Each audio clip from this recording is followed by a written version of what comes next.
Di sebuah area pemukiman yang sepi, ada sebuah pengumuman yang dikumandangkan melalui speaker di area itu. Pengumuman tersebut berisi mengenai akan adanya pelatihan angkatan bersenjata untuk pertahanan nasional. Selain itu, para warga juga diminta untuk mengevakuasi diri mereka ke lokasi yang aman atau menjauh dari area ini.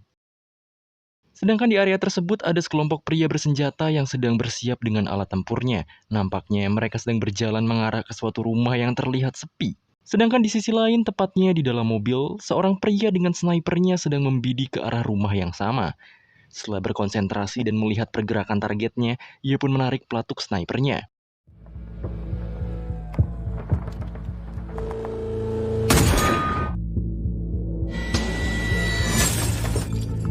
Dan ternyata di dalam rumah yang terlihat sepi ini, terdapat seorang wanita remaja yang bernama Jong Jian. Ia beruntung tak terkena tembakan pria tadi. Ia juga nampak panik dan tak tahu sebenarnya apa yang sedang terjadi. Dalam kepanikannya, ia melihat pistol di hadapannya dan berniat mengambilnya. Sayangnya, pergerakan Jian benar-benar diperhatikan oleh si pemegang sniper.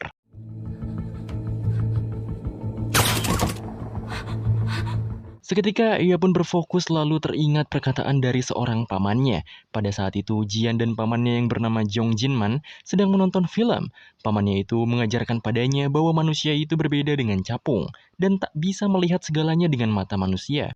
Maka dari itu akan selalu ada titik buta dalam pandangan manusia. Jika paham akan hal itu, maka bukan tak mungkin ia bisa selamat dari senjata api layaknya di film yang terlihat mustahil. Setelah mengingat bahwa titik buta adalah kuncinya, ia pun mengambil beberapa alat di sekitarnya yaitu pecahan cermin, sapu, dan plester.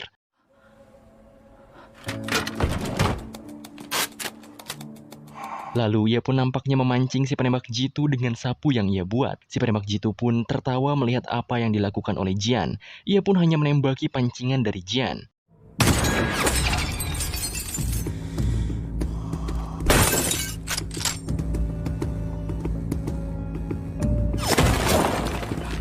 Di tembakan ketiga, si penembak jitu nampaknya meleset mengenai sapu yang Jian buat. Di sini, Jian berhasil memancing si penembak jitu. Ia akhirnya jadi tahu bahwa si penembak berada di posisi yang sangat jauh. Selain itu, arah tembakannya juga diagonal. Setelah tahu keberadaan si penembak, Jian akhirnya naik ke atas kulkas dan berniat untuk melompat mengambil pistolnya. Namun si penembak jitu juga tidak bodoh, ia sadar bahwa itu tipuan, lalu meminta rekannya untuk sedikit memindahkan posisinya. Dalam hitungan mundur, Jian pun memberanikan dirinya untuk melompat dan tepat saat si penembak menarik pelatuknya.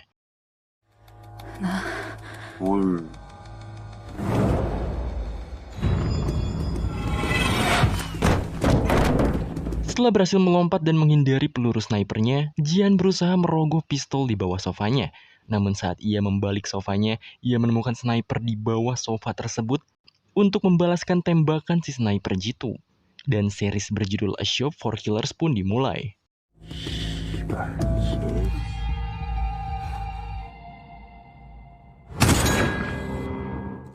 Lupakan kisah tadi, kita berfokus ke awal cerita sebelum kejadian tadi dimulai.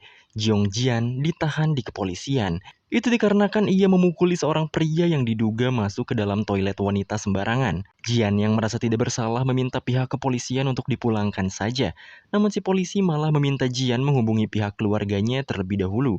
Dikarenakan Jian sudah tidak memiliki orang tua dan selama ini ia dibesarkan oleh pamannya yang bernama Jong Jinman, Jian akhirnya menghubungi pamannya tersebut. Namun saat ia mencoba untuk menelpon sang paman, ia malah diberikan kabar bahwa pamannya tersebut meninggal dunia. 사망하셨습니다. Singkatnya, Jian akhirnya mengunjungi kediaman sang paman dengan taksi. Ia nampak tak berekspresi dan hanya mengingat pertemuan terakhir dengan sang paman. Saat itu, Jian yang baru masuk universitas dan magang di swalayan dibantu pindahan oleh sang paman. Di mata Jian, sang paman adalah orang yang aneh dan cukup konyol. Bahkan saking konyolnya, sang paman malah membelikannya sebuah lemari anti peluru. Sungguh di luar nalar. Setelah itu, Jian menceritakan atasan di pekerjaannya. Ia bercerita bahwa bosnya selalu mengkorupsi gaji karyawannya. Dan suatu ketika, si bos kecelakaan dengan tragis. Pada saat itu, secara kebetulan Jian meneriaki nama sang paman sebanyak 3 kali. Dan ajaibnya, karma langsung datang pada si bos. Di sini, sang paman mengaku bahwa kecelakaan si bos adalah ulah dari dirinya. Namun Jian hanya menganggapnya sebuah lelucon saja. Setelah itu, sang paman meminta Jian untuk selalu menghafal nomor induknya karena hal tersebut sangat penting suatu saat. Di saat Jian termenung dalam lamunannya, sang sopir taksi pun bertanya pada Jian mengenai Jinman. Tampaknya ia mengenali Jian dan mengaku sebagai teman Jinman. Saat ia tahu bahwa Jinman sudah meninggal, ia pun memberhentikan taksinya. Singkatnya, Jian sampai di rumah sakit. Setelah itu, Jian mengecek mayat sang paman.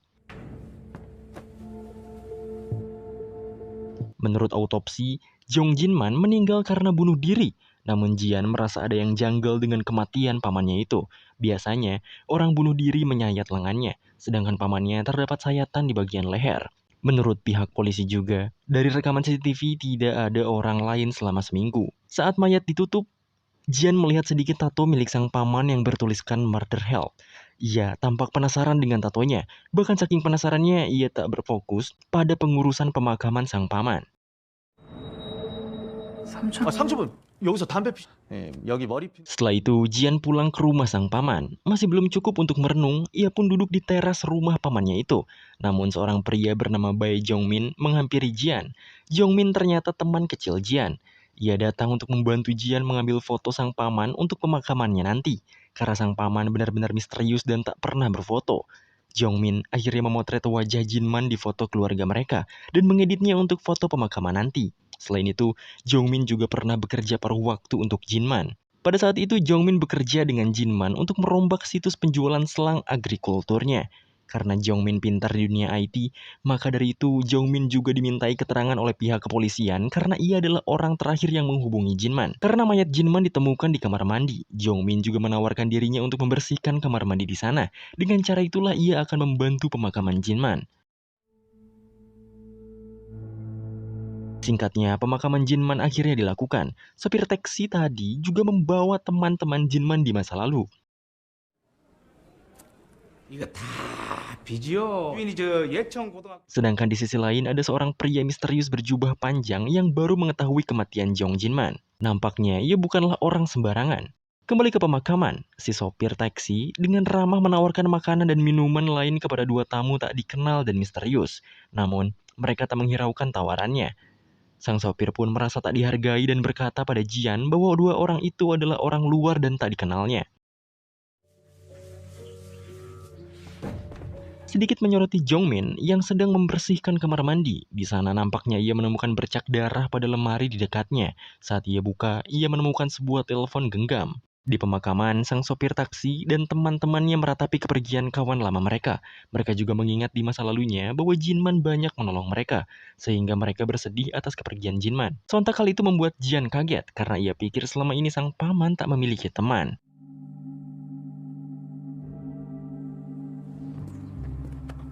Setelah beres mengurusi pemakaman sang paman, Jian akhirnya pulang menuju kediaman pamannya. Namun saat ia hendak sebat, ia diberikan api oleh seseorang, yang mana orang tersebut salah satu teman pamannya. Di jalan juga, para pelayat membicarakan Jian karena terlihat tidak bersedih atas kepergian pamannya. Sehingga saat ia sampai di rumah, ia bertanya pada Jongmin mengenai dirinya yang tidak terlihat bersedih. Itu juga dikarenakan ia merasa jijik pada pamannya. Setelah keadaan di sekitarnya sepi, Jian hanya bisa berdiam dan melihat semua ruangan di rumah pamannya itu. Perasaannya terasa aneh, bahkan sekilas ia mengingat kegiatan malas pamannya di tengah rumah. Ia pun bertanya mengapa pamannya bunuh diri. Apa yang membuat pamannya bunuh diri? Seberat apa masalahnya? Seketika ia pun menangis. Namun saat ia terisak dengan tangisnya, tiba-tiba Jongmin datang hendak memberikan handphone temuannya. Namun ia berbalik dan sedikit canggung pada keadaan teman kecilnya itu. Lantas, Jian pun meminta Jongmin untuk menemaninya sejenak. Singkatnya setelah Jian meredakan kesedihannya, Jongmin memberikan telepon yang ia temui di kamar mandi Jinman. Telepon itu sangat jadul, bahkan Jian sebagai ponakannya saja tak mengenali telepon itu. Jongmin menganggap mungkin telepon itu dibeli Jinman khusus untuk pekerjaannya saja. Setelah Jian mengeceknya, ada notifikasi transfer uang pada rekening pamannya sebesar 70 juta won atau sekitar 820 juta rupiah lebih. Jian nampaknya sangat terkejut karena sang paman hanya menjalankan sebuah bisnis berjualan selang dan cukup tak mungkin ada seseorang yang membeli selang dengan uang sebanyak itu. Bahkan ketika ia melihat saldo pamannya memiliki kekayaan sekitar hampir 300 miliar rupiah. 정민아, Rasanya tak mungkin hanya berjualan selang bisa menghasilkan uang sebanyak itu. Jian akhirnya meminta Jeongmin menunjukkan situs pamannya, karena Jeongmin pernah merombak situs sang paman. Setelah dicek, tampak tak ada yang aneh sama sekali. Bahkan jikalau benar-benar ada yang membeli selang dengan uang sebanyak 800 juta, mungkin mereka membutuhkan selang sepanjang 11 kilometer untuk dikirimkan. Jeongmin terus menganggap bahwa berjualan selang hanyalah sebuah kedok belaka. Ia pada akhirnya mencoba mengotak-atik situs web Jinman, dan ditemukanlah sebuah kata Murder Hell. Jian tampak terkejut, karena kata tersebut sama persis dengan tato sang paman yang ia lihat saat mengidentifikasi mayatnya. Setelah dicek lebih lanjut, ternyata situs web selang pamannya benar-benar hanya sebuah kedok, dan Jinman menjual banyak sekali macam-macam senjata api. 그래서 이 사이트는 뭐 하는 사이트인데? 보신 걸 보면 Lalu fokus mereka pun teralihkan dengan notifikasi situs gelap tersebut. Nampaknya pembeli senjata yang mengirimkan uang pada rekening Jinman tadi menanyakan kapan barangnya akan dikirim. Jian membalas bahwa toko mereka akan ditutup dan uangnya akan dikembalikan. Sang pembeli itu malah berkata bahwa Jinman ternyata sudah mati dan hari ini Jian juga akan mati. Kaget mengapa sang pembeli mengetahui faktanya, mereka pun berusaha untuk mengabaikan pesan dari pembeli tersebut. 지안아 이런 거 신경 쓰지 마. Dalam kepanikannya, mereka dikagetkan dengan ring telepon rumah yang masuk. Saat Jian mengangkatnya, wanita tersebut bernama So Min-hye. Ia ingin bertemu dengan Jinman dan mengaku sebagai guru Mandarin private Jinman. Tanpa diketahui Jian, Min-hye ternyata membawa pistol di tasnya. Jian pun meminta wanita itu untuk berkunjung lain kali, namun Min-hye malah sedikit memaksanya untuk masuk. Sedangkan di sisi lain, ada beberapa drone yang terbang mengarah ke rumah yang Jian diami saat ini. Sedikit menyoroti masa lalu keluarga Jian. Pada saat Jian berumur 7 tahun, ia hidup bersama sang nenek dan kedua orang tuanya. Sang ayah ternyata adalah kakak dari Jinman. Pada saat itu, Jinman pulang setelah menghilang hampir 8 tahun. Sang kakak juga memarahi Jinman karena ia tak pernah mengabari sedikit pun pada mereka. Singkatnya, sang ibu telah meninggal. Jinman pada awalnya merasa ada yang aneh dengan kematian ibunya, sehingga ia pun meminta sang kakak untuk autopsi kematian sang ibu. Namun lagi-lagi mereka yang tak akur terus beradu mulut. Sang kakak yang sudah mengurusi ibunya dari lama jauh lebih mengetahui keadaan sang ibu. Sang ibu mengalami kanker empedu dan pernah dioperasi 2 kali selama ini. Jinman hanya diam, dan ocehan mereka pun dihentikan oleh istri sang kakak. 형제들 사이 안 좋은 거 동네방네 광고해? 너 지금 와가지고 Sialnya lagi, Jian yang polos malah menjatuhkan abu kremasi ibu mereka dan sontak itu membuat mereka kaget. Pada akhirnya mereka pun menitipkan Jian pada Jinman dan memintanya untuk merawat Jian di rumah, sedangkan pemakamannya akan mereka urus berdua. Setelah itu di pemakaman sang ibu datanglah seorang pria yang tak mereka kenali. Pria itu berdoa dan mengatakan bahwa ia adalah teman lama Jinman. Namun saat ia tahu bahwa Jinman tak berada di pemakaman tersebut, ia pun sedikit tersenyum pada sang kakak dan istrinya. Di sisi lain, Jian yang tidak bisa tidur menghampiri Jinman. Di sana, Jian dengan kepolosannya bertanya banyak hal mengenai kematian pada sang paman. Jinman juga hanya menjawab ala kadarnya, karena ia tak terbiasa dengan keberadaan anak kecil saat itu. Mereka setuju bahwa kematian memang menyebalkan, namun pada akhirnya kita semua akan menghadapi kematian. Jinman juga memberikan sedikit motivasi pada Jian. Ia menunjukkan adegan di mana singa sedang dikepung oleh hyena. Menurut Jinman, singa tersebut akan mati. Namun, sang singa tak menggonggong seperti hyena walau ia akan menghadapi kematian. Alasannya, karena singa itu kuat. Menurut Jinman, yang kuat tidak akan menggonggong, begitupun sebaliknya. Pembicaraan mereka dihentikan karena Jinman ditelepon oleh seseorang yang tak ia kenal. 누구야? Setelah menjawab telepon orang yang tak dikenalnya, Jinman langsung menghadap pada Jian. Ia meminta Jian untuk diam di rumah sendirian untuk sementara waktu, sedangkan dirinya akan pergi ke pemakaman sang ibu. Jinman juga meminta Jian untuk tidak membuka pintu jika ada orang yang berusaha masuk. Maka dari itu, Jian membuat tebakan. Jika orang yang berusaha masuknya bisa menjawab, maka ia adalah teman Jinman, dan Jian akan membuka kuncinya. Dengan persetujuan itu, Jinman pun meninggalkan Jian sendirian.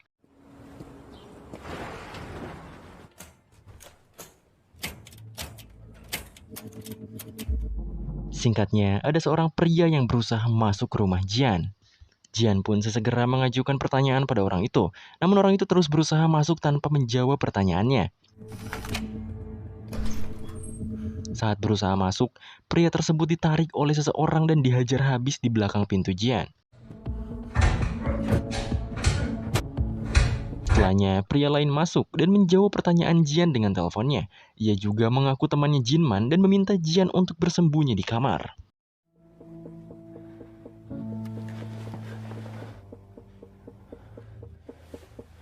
Setelah Jian bersembunyi di kamar, ia pun hanya terdiam. Ia hanya mendengar suara perkelahian di belakang pintu kamarnya. Jian yang penasaran apa yang sedang terjadi sedikit mengintip di dalam kamarnya. Ternyata teman pamannya sudah mati oleh seseorang. Jian panik dan berusaha untuk bersembunyi. Setelah itu, para pembunuh itu pun masuk ke kamar untuk mencari Jian.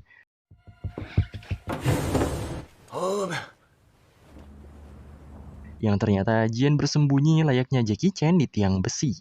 Karena tak ada pilihan lain, Jian pun melepaskan cengkeraman tangannya dan menjatuhkan dirinya. Beruntung, ia mendarat di sofa yang empuk, sehingga ia tak mengalami cedera sedikit pun. Jian langsung berlari kabur mencari Jinman, namun ia malah tertabrak oleh mobil, sehingga para penjahat itu mundur tak jadi menculik Jian. Jian yang sekarat sedikit mendengar percakapan para polisi di rumah sakit. Intinya, dari pembicaraan polisi itu, kedua orang tua Jian meninggal karena dibunuh di pemakaman nenek Jian sendiri. Jian juga ditinggalkan oleh sang paman yang entah kemana. Mimpi buruk dengan Heina membuat Jian terbangun dari tidurnya, dan benar saja, seakan Heina di mimpinya memberitahu bahwa Jian sedang didekati oleh para penculik yang mengejarnya tadi. Saat penculik itu masuk ke ruangan Jian, Jian sudah menghilang. Jian ternyata berlari kabur dari kejaran si penculik.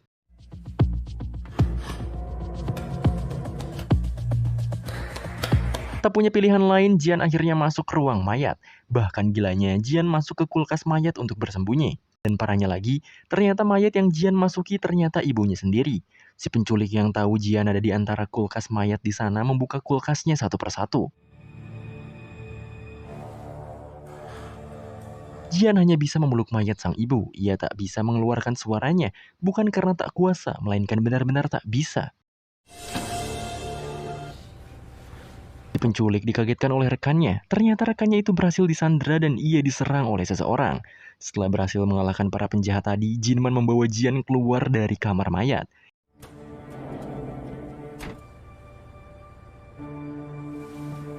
Jinman juga menutup mata Jian agar ia tak melihat mayat para penculik yang mengejarnya.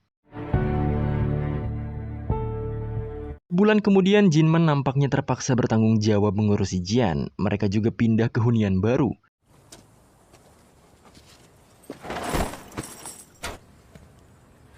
잘 들어, 정주현. Saat Jian membawa barang-barangnya, Jinman mengatakan bahwa dirinya bukanlah orang tua Jian, yang artinya ia tak akan bisa menggantikan peran orang tua dalam hidup Jian ke depan. Jadi Jian harus mandiri dan bisa mengurusi hidupnya dari sekarang. Pada malamnya, Jian benar-benar terus meringis di dalam tidurnya. Itu dikarenakan Jian mengalami afasia yang disertai amnesia disosiatif. Atau mudahnya, Jian mengalami gangguan mental. Jian shock dan stres pasca trauma kejadian yang ia alami kemarin. Jinman benar-benar merasa bersalah di sini. Ia juga merasa ingin meneteskan air matanya. Dalam sikapnya yang terlihat tidak peduli dan cuek, Jinman sebenarnya memperhatikan Jian diam-diam. Bahkan Jinman yang merasa bersalah menampar pipinya sendiri berkali-kali.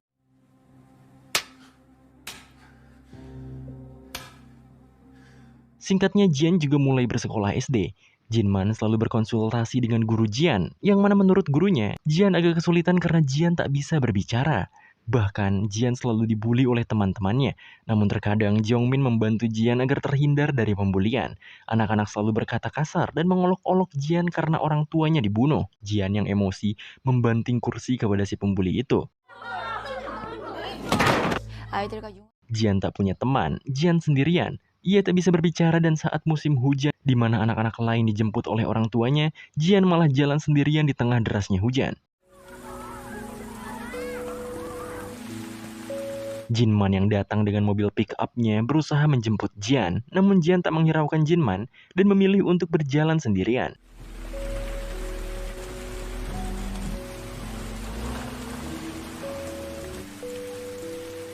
Ujung-ujungnya Jian malah sakit. Di pagi hari, Jinman menyediakan sarapan untuk Jian, namun Jian malah pergi tak menghiraukannya. Karena pagi sarapannya tak dimakan, pada malamnya Jinman makan sendiri. Begitulah secara tidak langsung Jinman mendidik seorang Jian. Mereka memang hidup satu rumah, namun hidupnya seperti masing-masing. Bahkan tak pernah berkomunikasi sedikit pun. Namun semakin lama, Hubungan mereka semakin sinkron. Jika Jian butuh uang untuk keperluan belajarnya, ia menempelkan surat di lemari es, dan Jinman yang mengerti selalu memberinya uang sesuai permintaan Jian. Singkatnya, Jinman akhirnya tahu permasalahan yang dialami oleh Jian. Ia pun berbicara pada guru Jian bahwa permasalahan ini memang harus Jian sendiri yang hadapi. Sedangkan Jian, ia semakin parah dirundung oleh anak-anak nakal. Jian bahkan dikurung oleh mereka di gudang, dikunci, dan ditinggalkan sampai malam hari. Jian yang hanya bisa diam kembali melihat sesosok Heina yang membawa potongan tangan. Jian takut dan berusaha kabur dari gudang sekolahnya. Ia akhirnya berusaha mengeluarkan suara dari mulutnya dan memanggil nama Jinman untuk meminta tolong.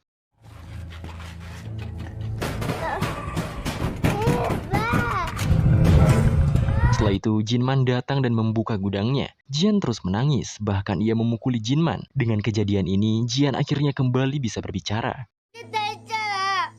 밤 늦어서 미안. Setelah pulang, Jinman bahkan mengajak Jian untuk makan malam bersama. Dan disinilah awal dari kedekatan mereka berdua. Kembali ke cerita di masa sekarang, Jian yang nampaknya sedikit terintimidasi dengan kenekatan wanita yang berusaha masuk rumahnya menentang pernyataan yang dilontarkan wanita itu. Min Ye nampaknya banyak mengetahui tentang Jian dari Jinman, namun ia menepis fakta-fakta dari Min Ye sehingga Min Ye terpaksa mundur dan pergi dari rumah tersebut. 그럼 삼촌하고 다음에 연락하고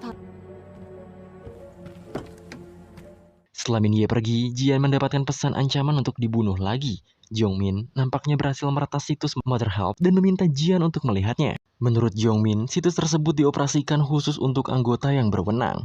Para anggota juga mendapatkan kode berdasarkan nilai mereka. Intinya, hanya sebagian orang yang bisa mengakses dan berbelanja di situs Mother Help. Dan tidak semua barang bisa dibeli dengan kode yang diberikan. Lalu ada 4 kode. Yang pertama, kode merah. Mereka adalah pembunuh, mungkin semacam pembunuh bayaran. Biasanya, mereka dapat membeli senjata api, bom, dan racun. Kedua adalah kode ungu. Mereka adalah mata-mata.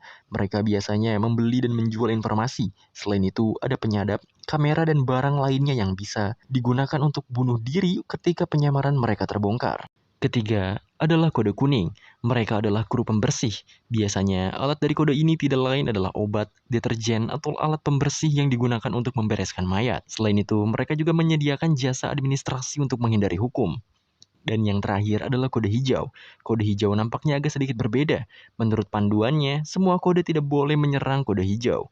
Jika ada yang menyerang kode hijau, semua kode harus mempertaruhkan nyawanya untuk melindungi kode hijau. Jian yang sudah pusing dengan semua itu bertanya siapakah orang yang berkode hijau. Jongmin pun menjawab, yaitu operator Mother Help, yaitu Jong Jinman dan Jong Jian. Jian benar-benar tak mempercayai semuanya, namun tiba-tiba kediaman mereka pun diserang. 야 정민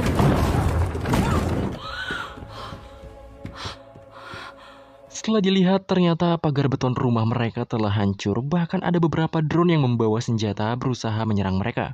Drone tersebut akhirnya menembakkan peluru peledak untuk menghancurkan kaca anti peluru mereka.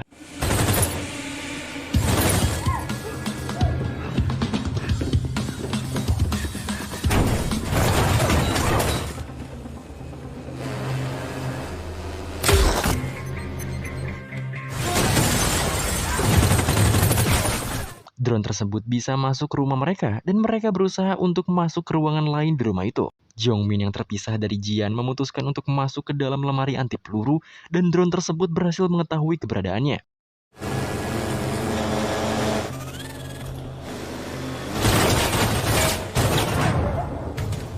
Beruntungnya, Jian mendapatkan sebuah ketapel dan menembak drone itu lalu menghancurkannya.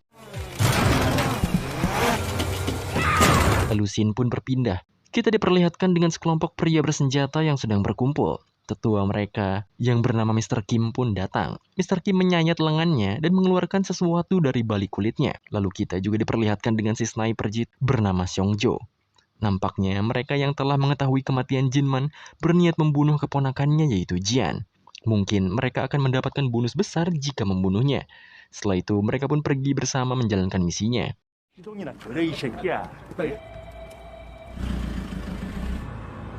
Sedikit menyoroti masa lalu Jian. Nampaknya beberapa ruangan di rumah mereka sedang dirombak. Dan saat Jian menghampiri mereka, para pekerja itu pun nampak gugup dan canggung. Karena rumah mereka sedang dirombak, Jian akhirnya sekalian meminta mereka untuk memasangkan jendela di kamarnya. Awalnya, para pekerja itu meminta bayaran 3 kali lipat di harga normal. Namun saat Jinman memastikan berapa bayarannya, mereka sambil ketakutan langsung mengubah harganya jadi 2 kali lipat saja. Karena rumah sedang dirombak, Jinman dan Jian mengungsi ke suatu tempat. Bukan ke hotel atau apartemen, Jinman malah mengungsi ke gunung sekalian mendaki. Karena kelelahan dan tak ada sinyal, mereka pun beristirahat di sebuah gua. Saat Jian mengecek keadaan tubuh sang paman malah demam parah dan hendak hipotermia. Pendakian sepertinya tak berjalan dengan mulus. Jinman memberikan sebuah peta dan meminta Jian untuk pergi ke tempat darurat dan menghubungi bantuan di sana. Selain itu, Jinman juga memberikan ketapel pada Jian untuk berjaga-jaga dan Jian pergi sendirian untuk mencari bantuan. 조심해. Setelah Jian pergi, Jinman menelpon seseorang bernama Pasin dan memberitahu bahwa obatnya luar biasa. Ia juga memberitahu Pasin bahwa Jian sudah turun gunung. Setelah itu, Jinman masuk ke sebuah lorong di gua tersebut dan di sana ada barang-barang yang belum diketahui apa isinya. Di sisi lain, Jian nampaknya berhasil menemukan tempat sesuai di peta. Namun saat ia mendekat malah ada hyena dan beberapa anjing yang menggonggong padanya. Sempat panik, namun ia akhirnya memberanikan dirinya untuk menembak sang hyena dengan ketapelnya.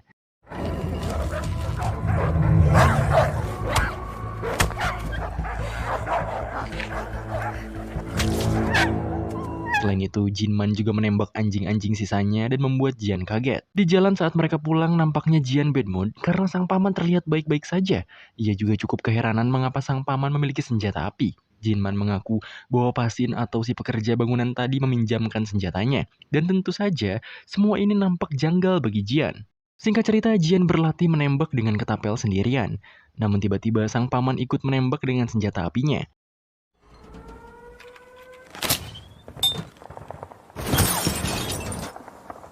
Di sana sang paman pada akhirnya mengajarkan Jian merakit sebuah senjata. Bahkan kerennya, semakin lama Jian belajar semakin paham ia terhadap perakitan senjata. Kembali ke masa kini, Jian yang merusak drone penembaknya setelah itu berusaha menyadarkan Jongmin yang terlihat trauma dan hanya bisa menatap kosong. Jian juga akan mencari perlindungan. Ia memakai pintu anti pelurunya agar ia bisa mengecek keadaan di luar ruangan. Drone penembak akhirnya mendekat. Jian berusaha menembak drone itu dengan ketapelnya, namun sayang drone itu cukup kuat.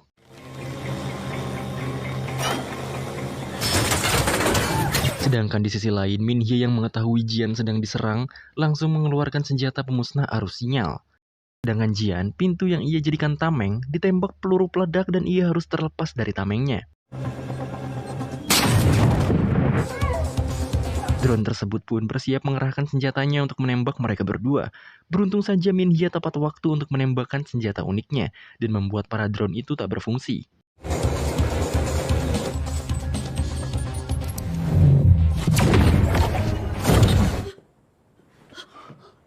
Setelah itu, Jongmin yang hendak keluar langsung dihajar oleh Min Hye. Min Hye juga mengecek kode di lengan Jongmin, namun hasilnya nihil. Setelah tahu bahwa ia adalah teman Jian, Min Hye menyuntikkan sesuatu agar Jongmin pingsan. Sedangkan Jian dengan ketapelnya menyerang Min Hye. 우리 죽이려고 한 게? Namun sayang, Jian kalah dan dibekukan oleh Min Hye. Setelah Min Hye mengecek kode Jian, ternyata Jian benar memiliki kode hijau. Min Hye juga memperingatkan Jian untuk bertindak sebelum berpikir. Perkelahian mereka pun terhenti karena tembakan sniper jitu mengarah pada mereka. Tentu saja sniper itu dari si paman Seongjo yang membidik mereka dari jauh.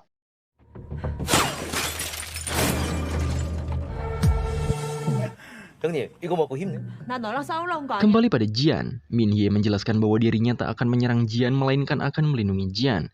Ia juga menjelaskan lebih jauh bahwa saat Jian berteriak nama pamannya sebanyak 3 kali ke langit, lalu sesuatu terjadi pada orang-orang yang melakukan sesuatu pada Jian. Contohnya, saat Jian dibully saat SMP, saat Jian mengalami pelecehan seksual, dan gaji Jian yang dipotong oleh bosnya. Mereka semua bernasib sial dan celaka. Itu dikarenakan Jian memanggil nama pamannya. Di lengan Jian juga tertanam kode, dan hanya Jian dan pamannya yang punya kode hijau. Dan aturannya, siapapun yang mempunyai kode wajib melindungi Jong Jian saat ini. Maka dari itu, semua orang bergerak saat Jian memanggil nama pamannya. Sedangkan kelompok bersenjata yang nampaknya disewa oleh Seongjo yang dipimpin oleh Mr. Kim mulai mengarahkan pasukannya untuk memburu Jong Jian. 값으로 저승길 가는 거니까 마이크 테스트. Seongjo yang melihat gerakan Jian langsung menarik pelatuknya. Min-hye akhirnya mengeluarkan bom asap dan hal itu membuat Seongjo tak bisa membidik ke arah rumah target.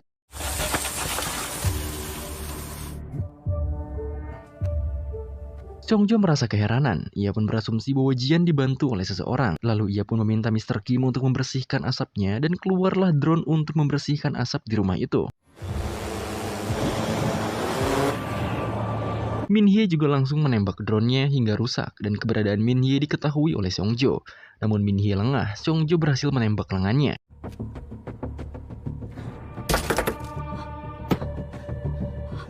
Mr. Kim yang juga melihat Min-hye langsung merubah plannya. Ia juga meminta bayaran lebih kepada Seongjo karena Min-hye kelas S dan memiliki kode ungu dan merah. Seongjo hanya mengiyakan permintaan Mr. Kim dan mereka kembali bersiap.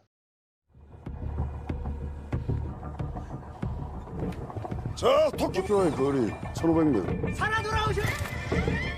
Jian kembali berusaha mengambil pistol Min-hye, namun Seongjo terus menembak pistolnya menjauh. Jian nampaknya cukup trauma dan apa yang ia alami saat ini.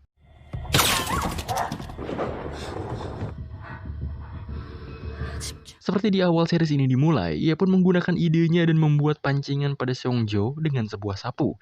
Setelah tahu di mana titik Seongjo berdiam, ia pun melompat untuk mendekati Min-hye dan mengambil pistolnya.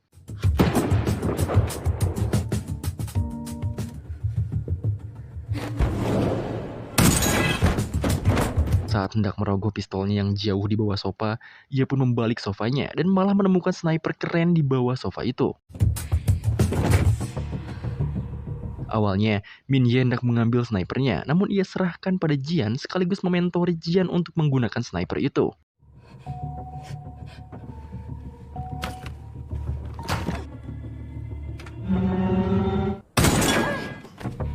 Tembakan Jian masih meleset dan hanya membuat Seongjo kaget. Jongmin yang baru bangun hampir saja dibacok oleh anggota Mr. Kim yang sudah sampai di halaman rumah Jian. Karena mereka sudah dikepung, Min-hye meminta Jian untuk pergi ke gudang di mana pamannya bekerja. Karena di sana ada pintu masuk ke Murder Help dan Min-hye akan melindunginya saat mereka masuk.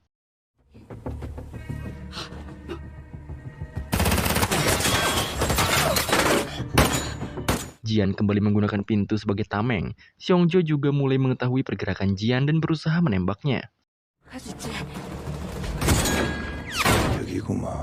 Saat Seongjo menemukan momen tepat, ia pun membidik Jian. Namun ia lupa bahwa ada Min-hye di dalam rumah itu, dan Min-hye lebih dulu menembaknya. Sayangnya, tembakan Min-hye malah memantul dan membunuh Bonggo, supirnya Seongjo. Jian berhasil masuk ke gudang pamannya, namun di sana hanya ada barang-barang selang yang biasa pamannya jual. Min-hye yang berhasil mengikuti mereka juga melindungi Jian dari luar. Di sini Jian hanya perlu membuka kunci ruangan menuju Murder Help dengan kode yang sama sekali ia tak ketahui.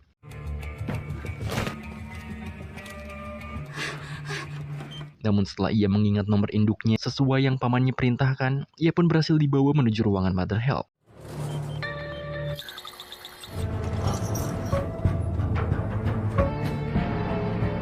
Dan benar saja, di sana banyak stok senjata sesuai kode warna. Mereka berdua terkejut melihatnya.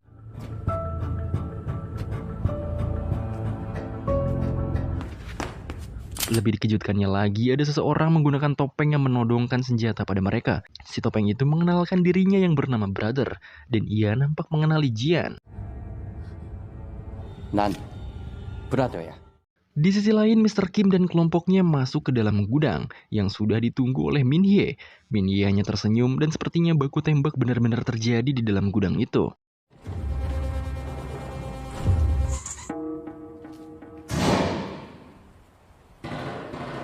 Scene sedikit menyoroti masa lalu dari Jinman. Nampaknya ia sedang berada di kejaksaan.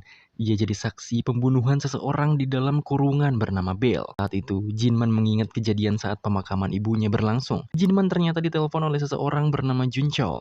Ia diberitahu bahwa seseorang bernama Bell dan rekannya bernama Seongjo atau si sniper sedang menuju ke pemakaman ibunya. Jinman akhirnya meminta rekannya untuk menjaga Jian dan setelah itu ia bergegas pergi menuju pemakaman ibunya. Namun saat ia buru-buru, di tengah jalan ia malah terpaksa berhenti karena ada ibu-ibu yang meminta pertolongan. Jinman yang juga diburu ditabrak oleh truk dari belakang. Lalu orang-orang di truk itu menembakinya. 죄송해요. 보험사 전화 한 통만 하면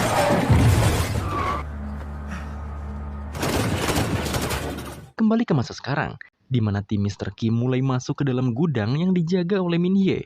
Min Hye lalu mematikan lampu gudangnya dan memulai kembali aksinya seperti mata-mata sesuai kode ungu miliknya.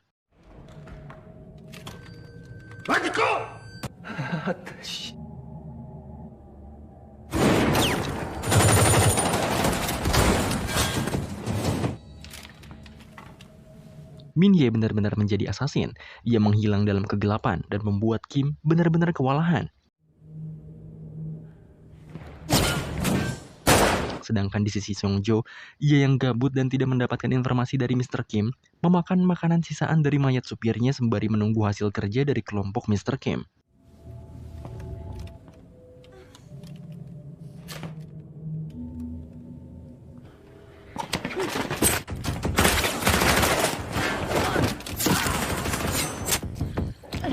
Satu demi satu anggota Mr. Kim meninggal tanpa suara, dan ini menunjukkan keunggulan Min Hye sebagai kelas S.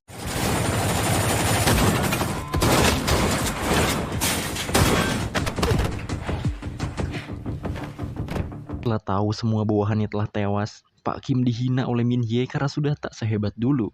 Mereka pun akhirnya melakukan duel terakhir.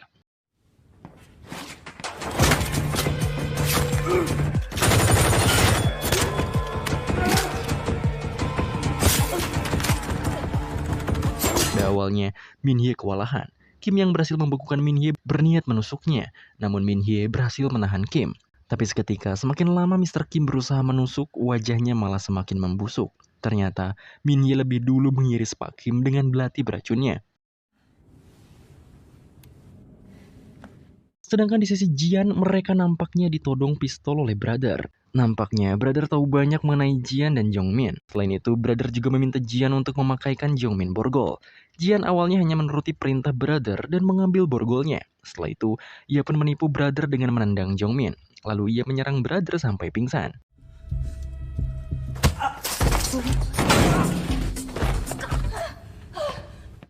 Jian membuka topeng Brother dan ia cukup terkejut setelah melihat wajah Brother.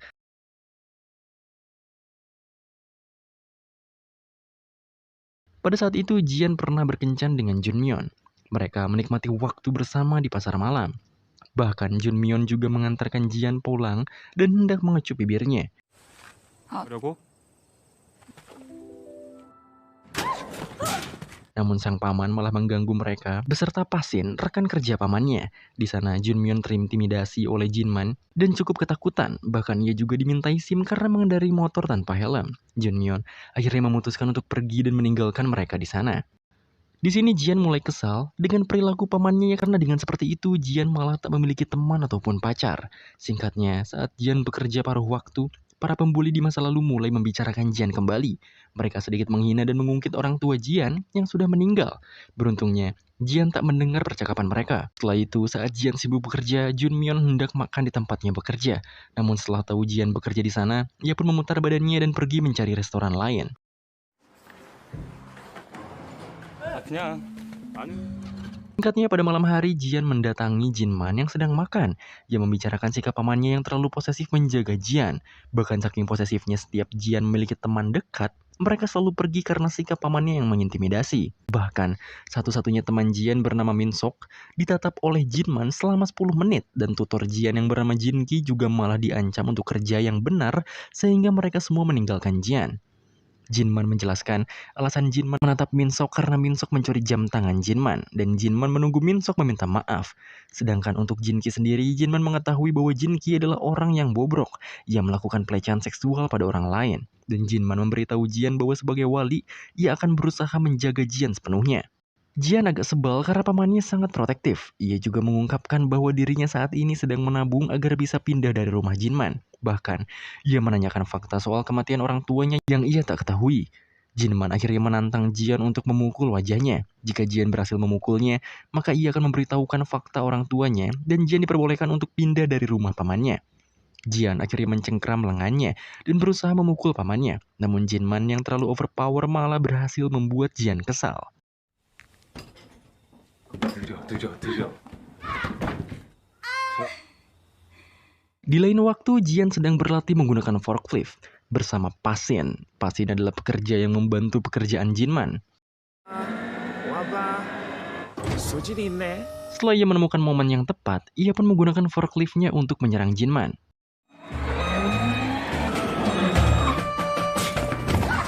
Namun sayang, lagi-lagi Jinman berhasil menghindari Jian. Jian yang tak tinggal diam dan diabaikan oleh Jinman berlari untuk memukul Jinman. Namun Pasin atas suruhan Jinman membuat Jian pingsan dengan bela dirinya.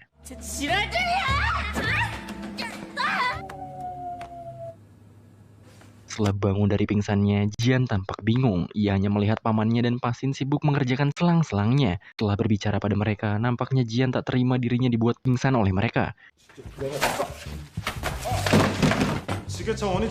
Singkatnya, kita sedikit menyoroti Pasin yang sedang memasak mie di kedainya. Saat ia melayani pelanggan setianya, ia didatangi oleh Jian. Ternyata Jian meminta Pasin untuk mengajarinya Muay Thai dan menjadi guru privatnya. Awalnya Pasin menolaknya, dan jika hanya karena keinginan Jian untuk memukul wajah sang paman, Pasin menyarankan untuk memukulnya saat tidur saja. Namun Jian enggan, karena hal tersebut terlihat curang baginya.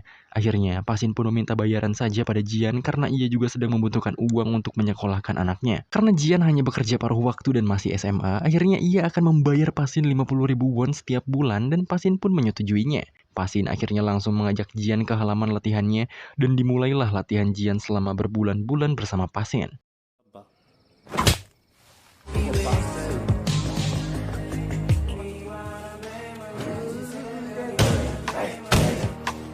Pelatihan Jian menunjukkan progres yang baik.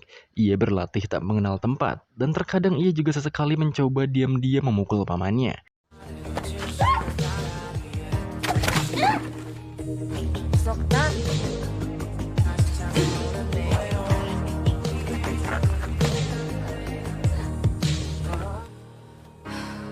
Singkat cerita, Jian baru pulang berbelanja, berjalan sendirian seperti biasa. Namun ia dikejutkan dengan salah satu temannya yang sedang dikepung oleh para berandalan. Karena kedatangan Jian, teman yang dikepung itu melarikan diri, dan fokus para berandalan tersebut malah pada Jian. Jian yang tak ada pilihan lain, menyimpan belanjaannya dan menggunakan kuda-kuda Muay Thai-nya. 도와줘? 어?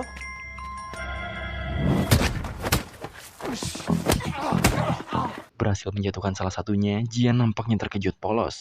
Namun berandalan satunya malah mengacungkan pisau. Beruntung, Jinman datang dan membuang pisau itu.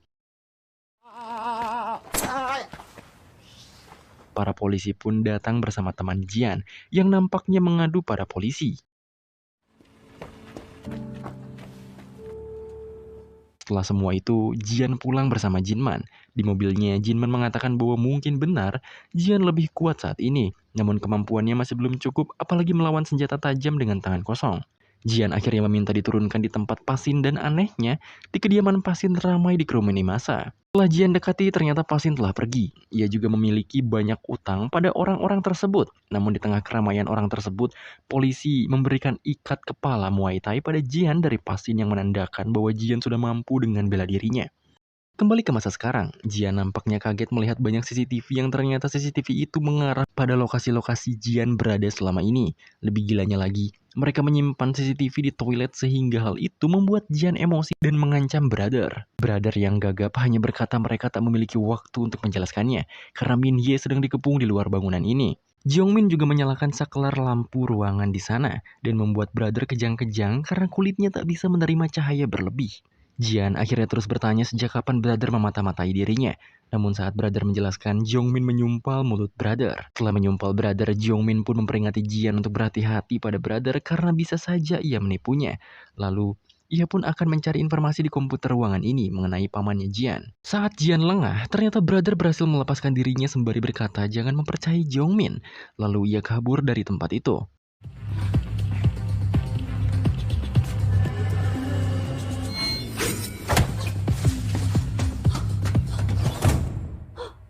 Namun keadaan Jian yang kurang beruntung malah membuatnya masuk ke dalam jebakan Brother.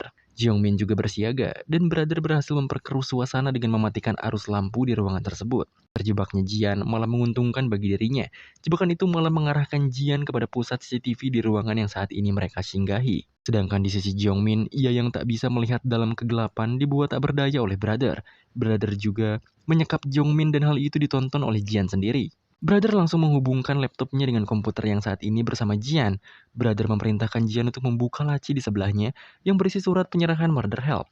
Dari jauh, Brother pun membacakan surat panduan penyerahan itu pada Jian. Intinya, Jian harus mewarisi Mother Help pamannya dan menggantikan semua tugas pamannya pada Jian. Selain itu, Brother juga akan mematuhi perintah apapun, bahkan mengerahkan nyawanya sekaligus untuk menjaga Jian sebagai penerus pamannya.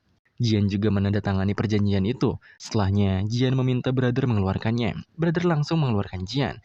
Ia juga berkata bahwa bosnya yaitu Jinman sudah merencanakan semua ini. Saat Brother hendak menuntun Jian, Jian malah menodongkan pistolnya dan meminta Jongmin dibebaskan.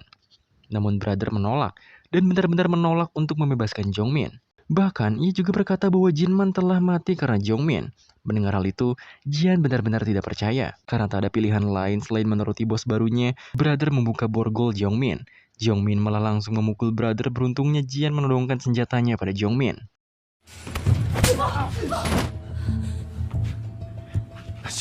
Di sini Jian benar-benar bingung harus percaya pada siapa. Pada awalnya, Brother menjelaskan bahwa kematian Jinman disebabkan oleh Jongmin dan tak mungkin Jinman bunuh diri. Namun Jongmin menepis kalimat Brother bahwa ia hanya ikut bekerja dengan Jinman sebagai perombak situs penjualan selangnya. Makin dibuat pusing, Jian akhirnya meminta Brother lebih dulu menjelaskan. Brother tanpa basa-basi meminta Jian untuk membuka file di komputernya untuk memutar video rekaman saat pamannya mati oleh Jongmin.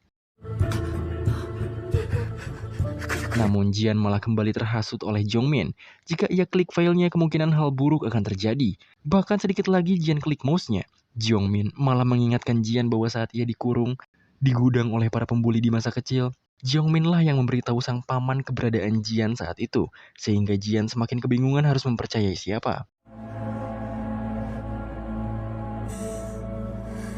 Di sela kebingungannya, Jian akhirnya teringat sang paman. Pada saat itu, pamannya memberikan pilihan pada Jian untuk mengurus kucingnya atau menyimpannya di tempat penitipan. Jian memutuskan untuk mengurus sang kucing. Pamannya akhirnya memberitahu Jian bahwa jika ia mengurusnya, maka tanggung jawab dan segala keputusan sepenuhnya berada pada Jian. Bahkan jika kucing itu mati, kesedihan yang akan Jian alami harus Jian tanggung juga. Setelah itu, Jian melihat Minye yang berjaga di gudang selang pamannya. Ia pun akhirnya memutuskan untuk memerintah Brother memberikan amunisi dan obat untuk Minye. Brother hanya menuruti perintah bos barunya. Ia juga memberikan hadiah pada Jian, sebuah kacamata unik, dan meminta Jian berjanji apapun yang terjadi, jangan pernah meng-close atau keluar dari pusat perbelanjaan. Brother akhirnya keluar dan bertemu dengan Minye. Minye nampaknya sudah lama tak menjumpai Brother. Sedangkan di sisi lain, Jongmin yang sudah lepas langsung memeluk Jian. Ia pun menjelaskan bahwa saat Jian dikurung dulu, sebenarnya Jongmin juga ikut terlibat mengurung Jian. Sontak hal itu membuat Jian melotot. Setelah itu, Jongmin pun membius Jian, sehingga Jian tak bisa melakukan apapun selain melihat kelakuan Jongmin yang tersenyum padanya. Sedangkan di sisi lain, kita diperlihatkan Seongjo bersama kelompok barunya. Ia sungguh terkejut karena mereka memiliki senjata yang super canggih. Sedikit menyoroti Jongmin di masa lalu, sang protagonis bermuka dua kita menghampiri kediaman Jinman untuk iklan yang dia pasang. Tampaknya saat itu dia sedang mencari pekerja paruh waktu di gudang selangnya. Kembali ke masa kini, Jian terbangun dan menyadari dirinya terikat di kursi. Jongmin sedang berbicara di telepon dengan seseorang, memberitahu mereka bahwa dia akan segera mentransfer akses ke Mother Help. Beberapa saat kemudian, orang di ujung sana menyuruh Jongmin membunuh Jian, membuatnya terkejut dan ragu. Jongmin akhirnya mengerahkan pistolnya ke Jian dan bertanya kepadanya mengapa dia mengurungnya di ruang bawah tanah bertahun-tahun yang lalu. Dengan watadosnya, Jongmin bilang dia hanya ingin melihat apakah Jian benar-benar bisu atau tidak, dan meminta Jian untuk berterima kasih karena dia telah membantunya sembuh dari apasia. Jian berusaha memberontak, namun Jongmin kemudian mulai menceritakan kisahnya. Dia mulai dengan memberitahu Jian tentang sebuah tempat yang disebut Babylon. Kilas balik menunjukkan Jongmin berbicara dengan temannya tentang sebuah website yang menjual beragam senjata ilegal. Jongmin berkata kalau dia membobolnya, tapi website itu langsung kembali dalam 5 menit. Lantas hal tersebut membuatnya penasaran, namun temannya menyuruh Jongmin berhenti karena takut akan dipenjara. Ketika mereka sampai di rumah, mereka menemukan 2 orang tak dikenal di dalam apartemen mereka. Salah satu dari mereka bertanya kepada Jongmin apakah dia yang membobol Mother Help. Dan yang satunya lagi muncul dari belakang dan menghajar Jongmin dan temannya sampai pingsan. Kemudian kedua anak itu dipaksa membuktikan bakat pertasan mereka.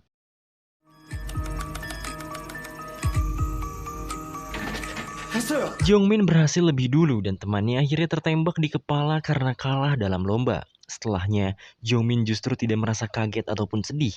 Dia malah bertanya apakah mereka akan membersihkan mayat temannya. Orang tua itu kemudian menunjukkan Jongmin foto Jinman dan juga Jian. Mereka bertanya apakah dia mengenali mereka. Scene beralih ke Jongmin yang sedang bekerja untuk Jinman di gudangnya. Namun karena badannya yang letoy, dia tersungkur hanya karena mengangkat segulung selang. Jinman menghampiri Jongmin yang mulai beralasan kalau dia dulu bisa bekerja lebih baik saat wajib militer. Namun akhirnya Jinman menyuruhnya untuk istirahat dan berjalan keluar dari gudang. Jongmin melihat keadaan ini sebagai kesempatan untuk melaksanakan misi jahatnya. Dia menggunakan sebuah pena dengan kamera di dalamnya untuk merekam sekeliling gudang. Tapi dia tidak dapat menemukan sesuatu yang substansial. Dia mendapatkan pesan teks yang mengatakan dia hanya punya 1 hari lagi. Akhirnya, dia izin kepada Jinman untuk pergi ke toilet. Tentu saja ke toilet cuma alasan. Tujuan Jongmin yang sebenarnya adalah memeriksa isi rumah Jinman. Jongmin mencoba masuk ke ruangan lain. Suara Jinman keluar dari pengeras suara, bertanya apa yang dia cari. Jinman masuk ke rumah dan memberitahu kalau pengeras suara itu ditambahkan agar dia tidak bolak-balik dari gudang saat Jian pulang. Jinman bertanya apakah Jongmin bisa memperbaiki komputernya, berhubung dia anak fakultas teknik komputer. Kemudian Jongmin mengiyakan permintaan tersebut. Jongmin bilang dia akan melakukan perbaikan secara gratis karena dia dulu teman dekat Jian. Tapi Jinman bertanya dari kelas berapa mereka berteman. Jongmin menjawab dari kelas 2. Jinman ragu berhubung saat kecil, Jian adalah anak yang cukup kasar. Namun akhirnya dia setuju untuk membelikan Jongmin makan malam dan meninggalkannya untuk bekerja. Jongmin tentu saja melihat ini sebagai kesempatan emas. Dia mencolokkan flashdisknya ke komputer Jinman. Tanpa ia sadari, brother menonton setiap gerakannya melalui kamera pengawas. Sampainya di rumah, Jongmin menggunakan spyware yang dia letakkan di komputer Jinman untuk membobol Martha Help. Dia mendapatkan pesan teks yang mengatakan kerja bagus dan kemudian seseorang membuka pintu depan apartemennya.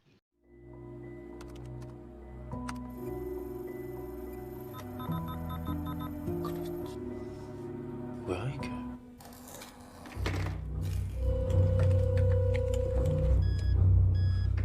Salah satu orang yang membobol apartemennya kemarin masuk dan menodongnya dengan pistol. Dengan panik, Jongmin bilang dia telah meretas sistem secara spesifik sehingga mereka tidak bisa mengaksesnya tanpa dirinya. Mereka membutuhkan dia hidup-hidup. Akhirnya, orang bersenjata itu menempatkan Jongmin di telepon dengan orang tua bernama Lee Yong-han. Jongmin meyakinkannya untuk tidak membunuhnya dengan menyarankan rencana untuk mendapatkan Jong Jinman. Kembali ke masa kini, Jongmin membuka video yang dibicarakan oleh brother, dan Jian melihat bahwa Jinman telah mengikat Jongmin di ruang tamu. Jinman kemudian berjalan ke kamar mandi dan menatap kaca selama beberapa detik. Namun dengan antiklimatik videonya malah terputus. Jongmin tertawa dan menganggap kalau brother hanya menggertak. Jongmin memasukkan flashdisknya sendiri ke sistem, menunjukkan skenario sebenarnya saat Jongmin membuat Jinman mendengarkan rekaman Jian meminta tolong. 죽이기만 해 말대. 빨리. 살려줘 삼촌. Pada akhirnya, Jinman setuju dengan kesepakatan yang Jongmin tawarkan, dengan syarat dia harus melepaskan Jian. Jinman kemudian menelpon Pasin dan memberitahu dia bahwa dia tidak perlu membayarnya kembali. Jinman berjalan pergi meninggalkan Jongmin, namun dia berteriak agar Jinman menurunkannya. Jinman sempat berhenti dan berbalik. Ia menodongkan pisaunya ke dalam mulut Jongmin dan meminta agar Babylon menempati janji mereka. Jinman kemudian memotong tali yang menggantung Jongmin dari langit-langit dan masuk ke kamar mandi. Jongmin melepaskan diri dan mengikuti Jinman. Di dalam, dia menemukan bahwa Jinman telah bunuh diri di bak mandi. Jian menonton rekaman pamannya yang sudah meninggal. Air matanya mengalir di pipinya. Jongmin mengklaim telah menggunakan deepfake untuk menirukan suara Jian. Dia mengolok-olok Jian dan merenungkan betapa mudahnya menipu Jinman, menyombongkan betapa hebatnya dia dalam melaksanakan tugasnya. Jian terus-menerus terisak, tapi tiba-tiba dia mulai tertawa dan memberitahu Jongmin bahwa Babylon akan membunuhnya begitu dia keluar dari tempat ini. Jian berkata kalau Jongmin sudah tidak penting lagi bagi mereka. Jian menyarankan Jongmin agar membuat kesepakatan dengannya, karena Jian satu-satunya kode hijau yang tersisa. Sudah pasti pemegang kode yang lain seperti Min Ye akan melindunginya. Jongmin marah dan mengingatkan Jian tentang posisinya saat ini. Mereka saling memaki sampai akhirnya Jongmin menodongkan pistol ke kepala Jian. Namun Jian bergerak cepat. Dia menendang kaki Jongmin.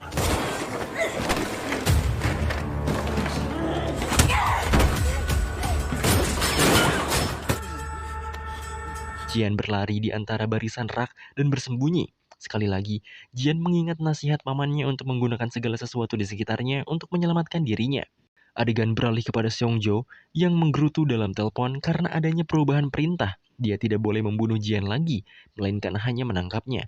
Sebaris mobil muncul dengan lebih banyak tentara bayaran.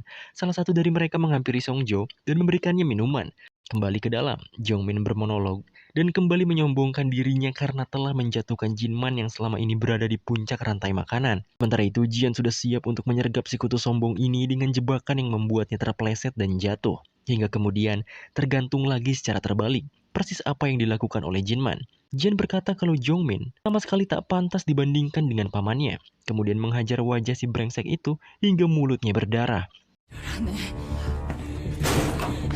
Di lantai atas, sembari menjahit lukanya, Min Ye bertanya kepada brother bagaimana dia bisa meninggalkan Jian sendirian. Tapi brother bilang, Jian harus dapat menyelesaikan masalahnya sendiri.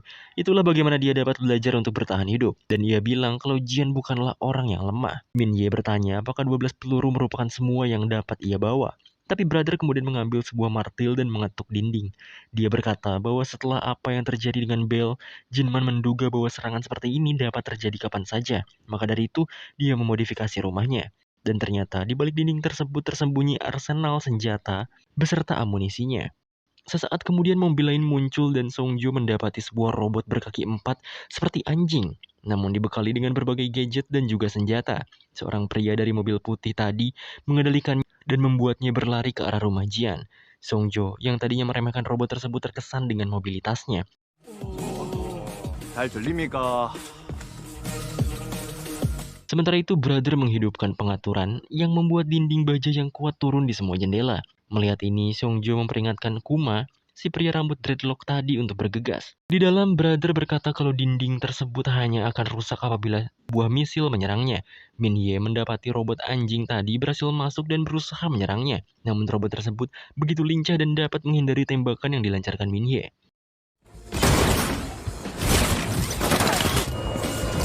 Untungnya, dinding besi lain muncul tepat di depan lorong, memungkinkan Min Ye dan brother bersembunyi di belakangnya. Sementara itu, robot anjing tadi berlari menuju dinding besi yang belum tertutup sempurna dan menahannya, memungkinkan Kuma dan timnya untuk masuk. Di bawah, Jian menemukan buku panduan penyerahan Marder Help. Setelah Jian membuka covernya, dia mendapati surat dari pamannya yang berisikan 2 pilihan yang dapat Jian ambil saat itu juga. Pilihan pertama, Jinman menawarkan jalur pelarian di mana Jian bisa mengambil identitas baru dan hidup damai dan melupakan kehidupannya yang sekarang. Pilihan kedua, jika dia ingin bergabung dengan orang-orang yang berjuang untuk melindunginya, dia harus mengikuti instruksi dan membaca buku tersebut dari awal. Jian yang frustasi mengambil semua berkas dan uang yang Jinman siapkan, lalu bergegas pergi ke pintu rahasia untuk kabur. Namun setelah sampai di depan pintu tersebut, Jian menahan diri dan mulai pelin-pelan. Kembali pada Min Ye dan brother. Di seberang dinding besi, si robot anjing mengeluarkan sebuah bor dan melubangi dinding yang menghalangi lorong dan kemudian memompa gas ke dalamnya. Semua orang memakai topeng anti gas. Dan setelah menemukan momen yang tepat, Min Ye memberi instruksi kepada brother untuk mengangkat dinding besi lalu menjepit si robot sampai rusak. Ini memungkinkannya untuk melempar flashbang ke ruangan dan langsung menyerang Kuma dengan rekannya satu persatu.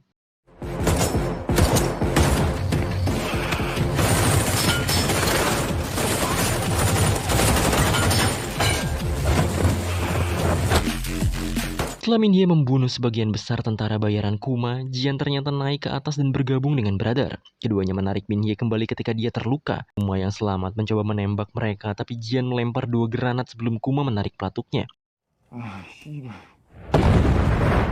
Ledakan terdengar sampai luar. Songjo berusaha memeriksa lewat monitor robot anjing, tetapi mereka tidak mendapatkan sinyalnya. Kita kembali pada kelompok Jian yang sedang bersembunyi di kamar mandi. Jian mencoba untuk menutup luka Min Ye, namun tiba-tiba Kuma menerobos masuk dan langsung menembak Min Ye.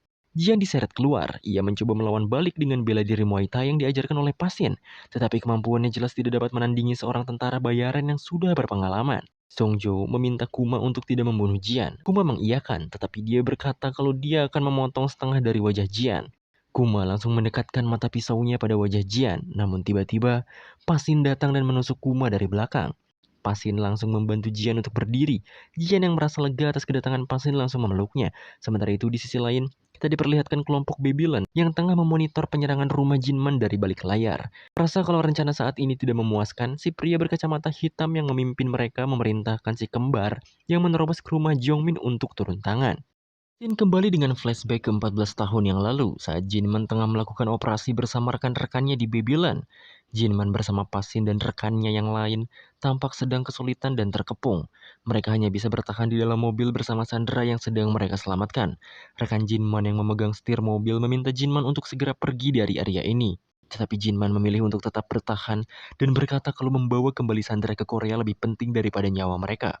Jinman meminta supirnya untuk bertahan selama 3 menit lagi, dan apabila mereka tidak bisa bertemu dengan Songjo, mereka dapat pergi menuju mobil Bell.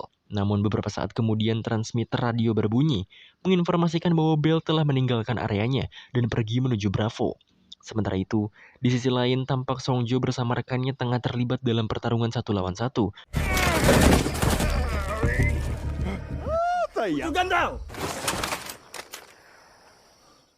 Tembakan itu berasal dari Bell. Bell berjalan mendekati Songjo dan mendapati musuhnya yang ia tembak masih bernafas. Kemudian, ia mengambil parang dan secara brutal menghabisi nyawa musuhnya. Setelah itu, Bell memerintahkan Songjo untuk membantu tim Jinman dengan sniper.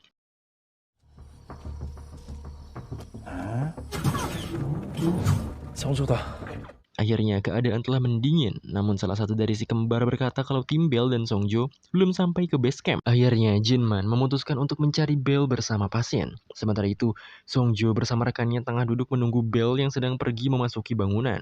Tak ada jawaban apapun dari radionya. Rekan Songjo sempat khawatir, namun Songjo menenangkannya dan berkata kalau Bell adalah tipe orang yang dapat bertahan dalam neraka dan kembali hidup-hidup. Pada akhirnya Songjo meminta rekannya si Junior untuk mencari Bell ke bawah apabila dia memang khawatir. Sebelum turun, Songjo sempat berterima kasih pada juniornya karena telah menyelamatkan dirinya. Kini adegan beralih ke si Junior yang tengah menyisiri ruangan. Ia melihat tumpukan mayat di sekelilingnya. Dan kemudian adegan beralih pada Bell yang tengah berhadapan dengan sepasang suami istri yang tengah memohon agar anaknya diselamatkan. Tetapi Bell sama sekali tak mengindahkan ratapan mereka. Bukan anak mereka yang ia beri, melainkan tembakan timah panas yang merenggut nyawa mereka. Suara tembakan terdengar sampai luar. Jinman beserta pasien mendengarnya. Tak lama kemudian si Junior yang mencari Bell datang, menyaksikan sepasang suami istri yang tersungkur di hadapan Bell tepat setelah dia menembak mereka. Si Junior heran atas tindakan Bell, namun kemudian Songjo masuk seakan tak terjadi apa-apa. Songjo mempertanyakan reaksi Junior yang terlihat panik. Sang Junior akhirnya bersaksi atas tindakan yang Bell lakukan pada pasangan tersebut. Bell membantah dan langsung menyimpan pistol yang ia gunakan di lengan pemberontak yang mati, membuat skenario palsu seakan-akan pemberontak itu yang membunuh pasangan itu. Songjo lantas bertanya, lalu bagaimana dengan dia? Si Junior yang sudah merasa tak beres membalikkan badan, namun akhirnya ia pun tewas tertembak oleh Songjo, senior yang tadi dia selamatkan. Tak lama setelah itu, Jinman berhasil menemukan Bell dan Songjo beserta mayat-mayat yang mereka bunuh. Jinman bertanya apa yang terjadi pada junior mereka, dan Songjo menjawab kalau dia mati gara-gara terlalu memaksakan diri untuk menyelamatkan warga sipil.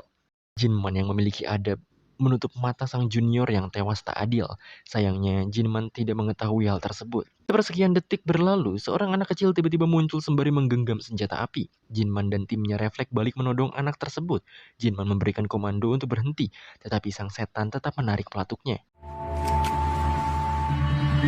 Sekarang kita memasuki adegan persidangan, membahas kasus tentang pembunuhan 9 orang warga sipil dengan Bell yang menjadi tersangka. Sang pengacara bertanya pada Songjo, apakah dia benar-benar tidak melihat adanya warga sipil di operasi mereka? Tentu saja Songjo terus terang membantah dan berkata kalau yang mati adalah pemberontak dan bukan warga sipil. Akhirnya, tiba giliran Jinman yang menjadi saksi.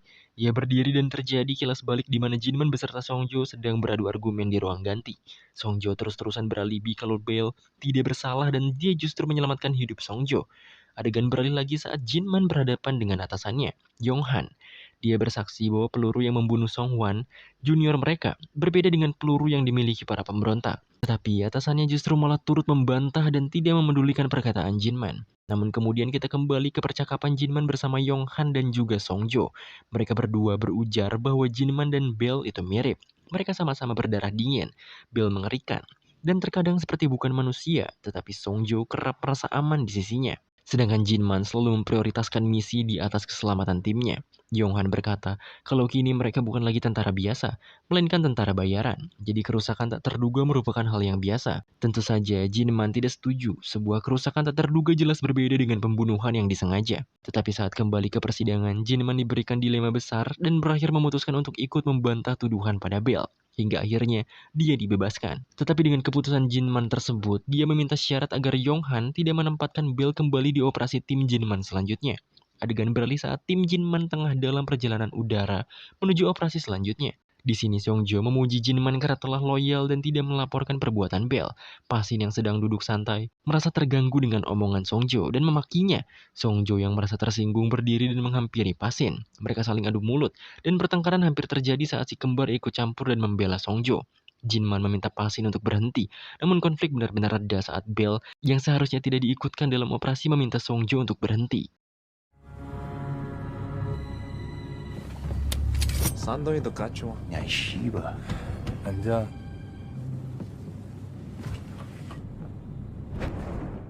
Kita mundur kembali pada percakapan Yonghan bersama Jinman. Yonghan yang tadinya berjanji tidak akan memasukkan Bell dalam operasi, justru melakukan hal sebaliknya, dengan alasan bahwa operasi ini berskala lebih besar dan benar-benar penting bagi perusahaan. Kali ini Yonghan juga yakin kalau tak ada warga sipil yang akan terlibat, dan ia kembali berjanji bahwa setelah misi ini, Bell benar-benar tak akan kembali diikutkan. Kita berlanjut pada tim Jinman yang kini sudah sampai di tempat operasi. Misi kali ini adalah untuk menangkap ketua gembong narkoba di Laos hidup-hidup. Dan Yonghan sebelumnya sudah mewanti-wanti supaya Jinman tidak membiarkan Bell membunuh target kali ini. Belum mulai, Jinman memperingatkan Bell untuk tidak membuat masalah. Dan dia yang akan menangkap Tao, si ketua gembong narkoba. Tetapi Bell tampak tak memedulikan perkataan kaptennya dan lanjut berjalan. Dan apabila mereka berhadapan dengan warga lokal, mereka harus menyerahkannya pada polisi. Bell berujar kalau Jinman sebenarnya tidak ingin dia berada di dalam tim, dan dia juga merasa bahwa tatapan Jinman padanya di pengadilan terlihat seperti ingin membunuhnya. Jinman tak mengindahkan ucapan Bell, dan kembali menekankan perintahnya. Pada akhirnya, Bell mengiyakan perintah tersebut.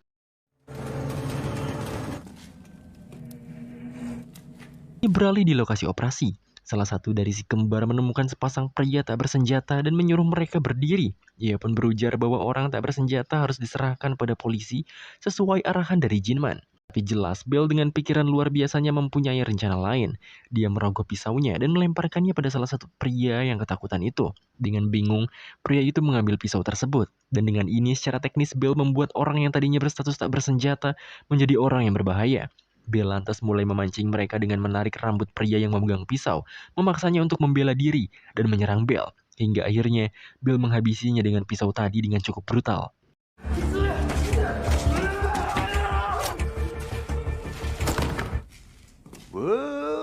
Sementara itu, di sisi lain, Jinman beserta Pasin sedang melakukan kejar-kejaran bersama Tao. Dan pada akhirnya berhasil menangkapnya hidup-hidup. Adegan kembali beralih pada kelompok Bell. Songjo yang sedang iseng mencari harta rampasan tidak sengaja menemukan tempat penyimpanan korban-korban penculikan yang nantinya akan dijual. Tetapi naas, yang menemukan mereka bukanlah Jinman. Pada akhirnya mereka berakhir menjadi korban Bell yang lain.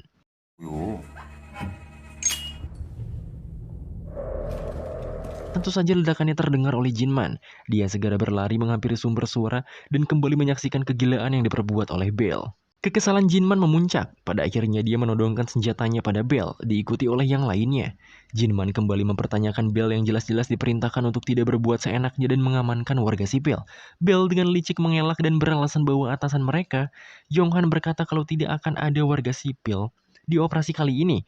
Bell memancing Jinman untuk membunuhnya, tetapi Songjo menengahi dan menghentikan mereka berdua.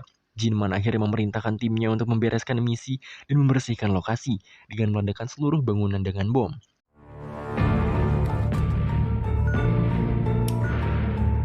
Jinman kini tengah meletakkan bom dalam sebuah ruangan, namun ia merasakan keberadaan aneh di dalam lemari. Dia berjalan mendekat. Tiba-tiba seorang perempuan berambut pirang melompat keluar dan menyerang Jinman. Dan ternyata wanita itu adalah Min Hye yang menjadi salah satu korban perdagangan manusia. Ia meminta Jinman untuk membunuhnya, tetapi Jinman justru memilih untuk menyelamatkannya. Setelah itu Jinman meminta agar timnya pergi duluan dan meninggalkannya agar dia bisa menyelamatkan Min Hye secara diam-diam. Jinman akhirnya kembali menjemput Min Hye, namun tiba-tiba Bell muncul dan menghadang mereka berdua.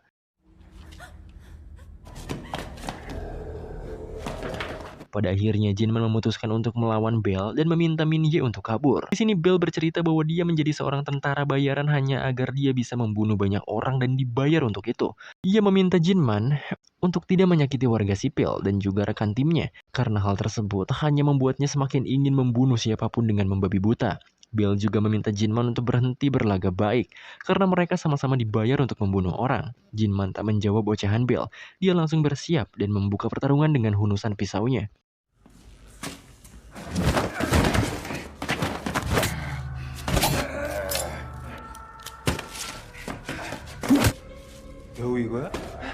Kini Jinman kehilangan keunggulannya. Bell balik menyerang Jinman yang pincang dan berhasil membuatnya tersungkur. Tetapi saat ia hendak menghabisi Jinman, Minhye datang dan menembak Bell tepat di matanya. Melihat kesempatan ini, Jinman langsung menerkam Bell dan menusuknya berkali-kali. Bell sempat mengancam Jinman apabila dia tidak membunuhnya kali ini, dia akan kembali dan membunuh keluarga beserta teman-temannya. Namun sayang, ketika pelatuk ditarik, pelurunya sudah kosong tak tersisa. Waktu semakin menipis, pada akhirnya Jinman dan Minhye berlari keluar untuk menyelamatkan diri dari ledakan. Adegan berlanjut saat Jinman tengah diinterogasi mengenai kematian Bell. Di sini Jinman berbohong dan bercerita kalau Bell mati setelah mengorbankan diri, agar Jinman bisa selamat setelah dikepung oleh pemberontak. Setelah itu Jinman bertemu dengan Yonghan dan memutuskan untuk berhenti bekerja di Babylon. Yonghan langsung bertindak dan meminta seseorang untuk memonitori Jinman. Kita beralih pada Songjo yang sedang menggeledah loker Bell untuk mengambil barang pribadinya. Dia menemukan jam tangan mahal dan memutuskan untuk menyimpannya. Barang-barang tersebut dibawa ke atap untuk dibakar sebagai simbolisasi perpisahan dalam tim mereka. Songjo mendengar kabar tentang berhentinya Jinman. Ia pun meminta agar Jinman kembali lagi agar mereka dapat menghasilkan uang bersama lagi.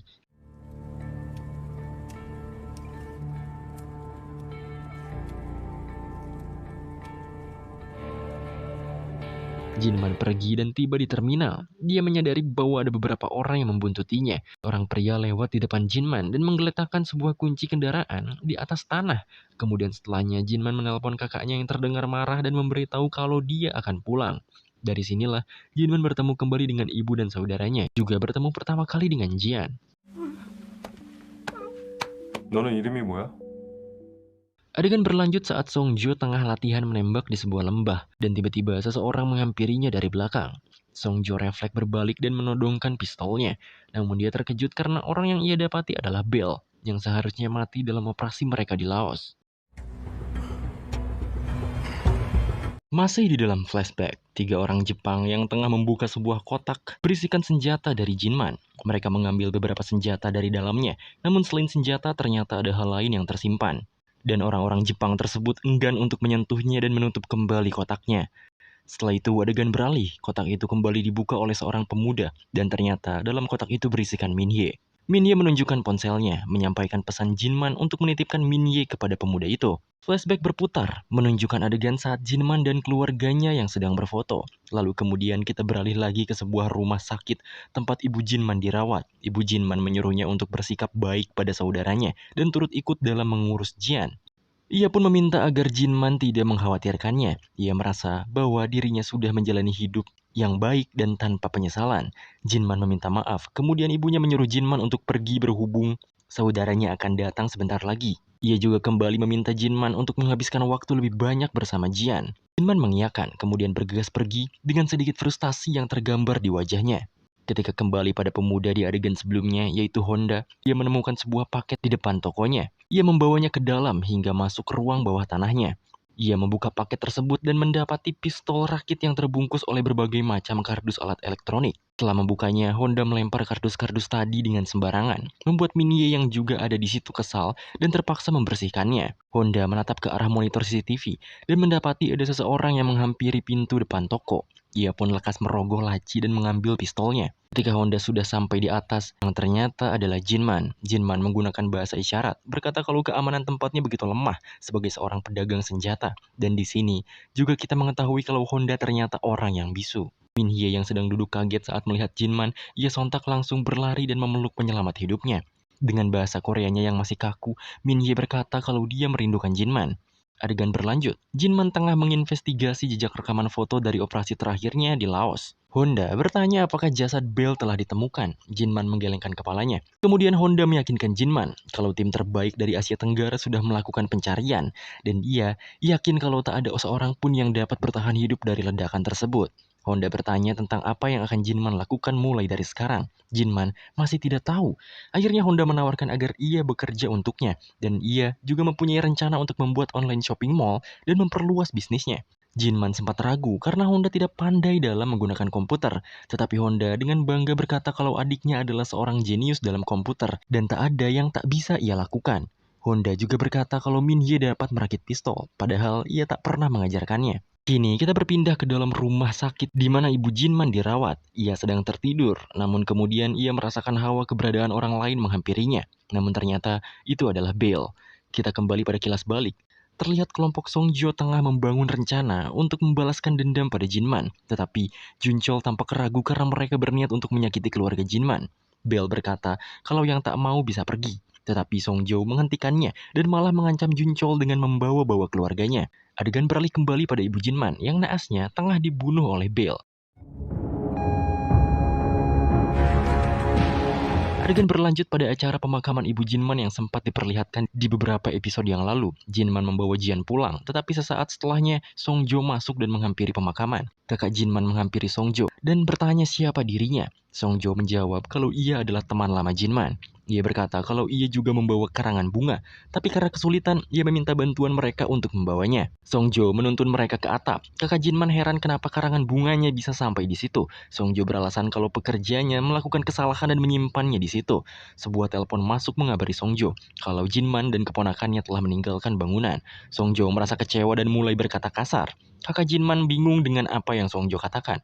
Kemudian sang istri menyadari bahwa ada keberadaan lain di sana, yang ternyata merupakan Bale dan anggota Babylon lainnya. Jinman merasa bahwa ada banyak hal yang janggal. Ia meminta Honda untuk mengecek CCTV rumah sakit. Kita beralih kembali pada kakak Jinman, yang seperti kita duga tengah dihabisi oleh Bale bersama komplotannya. Songjo menghampiri kakak ipar Jinman yang menyeret tubuhnya kesakitan. Ia mulai mereka sebuah skenario palsu di mana kakak ipar Jinman ternyata berselingkuh dan menyebabkan suaminya marah dan membunuhnya. Sementara itu, Jinman tengah mengetik pesan pada Honda untuk memberitahu setelah ia bertemu dengan Jian. Setelahnya, Jinman langsung dihadang oleh seseorang perempuan yang meminta bantuan. Dan seperti kita ketahui, Jinman langsung ditabrak dari belakang. Kini ia dikepung oleh para tentara bayaran yang ternyata dipimpin oleh Junchol. Bahkan, perempuan yang tadi meminta bantuan pun ternyata salah satu dari mereka.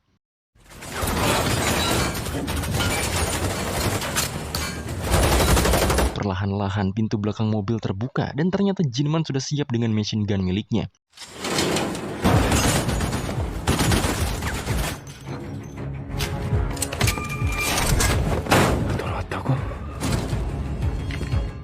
Di sisi lain, toko milik Honda dibobol oleh dua orang. Min Hye melihat mereka dari CCTV. Dua orang itu berhasil masuk ke ruang bawah tanah Honda. Salah satu dari mereka berkata kalau si bisu yang membantu Jinman telah dibunuh oleh Songjo. Min Hye mendengarnya, namun ia tetap berusaha tenang dan bersembunyi. Kemudian Min Hye langsung bergerak, menarik tali perangkap yang ia siapkan.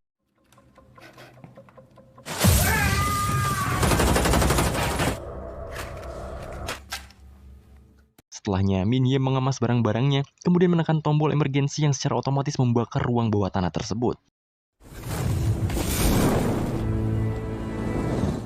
Adegan beralih pada Pasin yang tengah menelpon seseorang. Ia berjalan masuk dan mendapati Jinman yang tergeletak dan terluka. Pasin langsung mengangkutnya ke dalam dan mengobati luka tembaknya. Setelahnya, Jinman terbangun setelah mengalami mimpi buruk. Pasin langsung berujar bahwa ia tidak ingin terlibat lagi dengan Babylon dan meminta Jinman untuk pergi. Jinman meminta sebuah pistol dari Pasin sebelum ia pergi. Pasin bertanya mengapa Jinman ingin membunuh Bale. Ia kebingungan mengapa Jinman yang selalu mengikuti aturan perusahaan malah membuat masalah seperti ini. Jinman menjawab kalau ia ingin meluruskan segalanya. Apabila ia jujur saat persidangan, seharusnya Bale dipenjara sekarang dan wanita-wanita yang menjadi korban penculikan di Laos tak akan mati. Pasin akhirnya memberikan pistolnya yang berisikan 13 peluru pada Jinman. Jinman akhirnya pergi dari rumah Pasin. Adegan beralih pada kelompok Babylon. Pria yang ditugaskan untuk menculik Jian melaporkan status tentang operasi di rumah Honda. Namun setelah mendengar ia berhasil kabur, Bale langsung menerjang pria itu dan mendorongnya ke tembok sembari menerkam wajahnya. Kemudian Yonghan tiba-tiba datang dan meminta Bale untuk menghentikan operasinya dan membiarkan perusahaanlah yang mengurus Jinman. Adegan berganti, Yonghan baru pulang ke rumah. Cucunya menyambut dengan bahagia dan mengucapkan selamat ulang tahun kepadanya. Cucunya menunjukkan senjata yang terbuat dari Lego kepadanya dan berucap bahwa seorang pria membuatkan itu untuknya. Yonghan melangkah masuk dengan senyumnya yang pudar dan Jinman ternyata sudah menunggu kepulangannya. Selanjutnya kita berpindah ke dalam ruangan kerja Yonghan. Jinman meletakkan pistolnya di atas meja. Yonghan menanyakan niatnya. Jinman berucap bahwa terdapat 5 peluru di dalamnya dan semua itu lebih dari cukup baginya untuk menghabisi keluarga Yonghan. Tetapi dia tidak melakukannya. Yonghan bertanya apa yang Jinman inginkan. Jinman menyebutkan ibunya, kakak, dan iparnya beserta rekannya yang telah mati. Ia berpikir bukankah kehilangan orang sebanyak itu sudah cukup sebagai hukuman bagi perbuatannya. Apabila Yonghan berhenti di sini, Jinman berjanji ia akan mengubur segala hal yang telah terjadi dan membawanya ke dalam kuburnya. Dan akhirnya permintaan Jinman dikabulkan oleh Yonghan. Yonghan menelpon Bell untuk menghentikan semua. Bell yang mendengar hal tersebut hanya bisa tertawa. Jinman membawa Jian ke rumah Pasin. Pasin bertanya apa Babylon akan benar-benar berhenti. Jinman menjawab bahwa Babylon bisa saja berhenti, tetapi tidak dengan Bell. Jinman pun berucap bahwa ia butuh rencana jangka panjang, hingga tibalah mereka di sebuah rumah di tengah tanah, antah berantah, yang di masa depan akan menjadi shopping mall yang selama ini kita kenal dengan Mother Help. Setelahnya, Jinman menjemput adik Honda yaitu Brother. Sementara itu, Pasin menjemput Minhye yang saat itu bekerja di sebuah restoran. Setelah Jian pindah, Brother bekerja dengan Jinman di gudang, sementara Pasin berlatih dengan Minhye hingga ia menjadi seorang pembunuh ranking S seperti saat ini.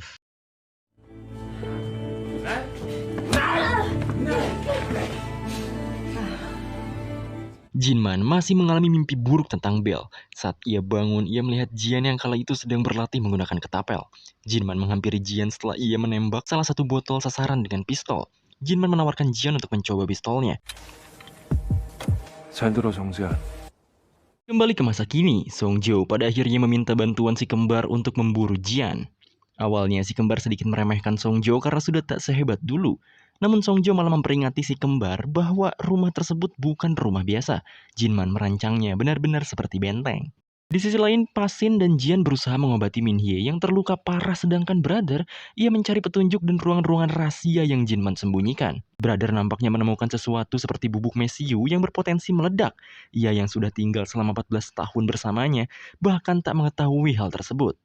Sedangkan di sisi lain, Jongmin yang masih digantung terbalik berusaha melepaskan talinya. Ia cukup kesal pada Jian yang beraninya meremehkan dirinya. Setelah banyak menyelidiki semua sudut ruangan, Songjo sudah pasti akan kembali. Maka dari itu, Pasin mengharuskan mereka masuk ke pusat perbelanjaan atau Mother Help. Namun Brother tak memperbolehkan mereka untuk masuk ke sana. Jongmin nampaknya berhasil memutuskan tali yang mengikat dirinya. Ia juga berusaha untuk keluar namun tak bisa mengaksesnya. Ia akhirnya kembali ke kursi operator dan mengotak-atik kembali Mother Help dari sana. Sedangkan di sisi lain, Brother benar-benar tak menyarankan mereka untuk masuk ke pusat perbelanjaan. Itu dikarenakan Jinman ternyata memasang bom yang bahkan Pasin dan dirinya sendiri tak ketahui.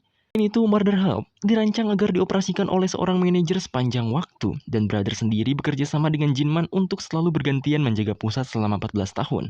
Tak pernah ditinggal dengan kosong. Jika manajer pergi, maka pusat akan memulai ulang protokol. Semua pusat perbelanjaan akan dimatikan, dan mereka hanya memiliki waktu 20 jam saja.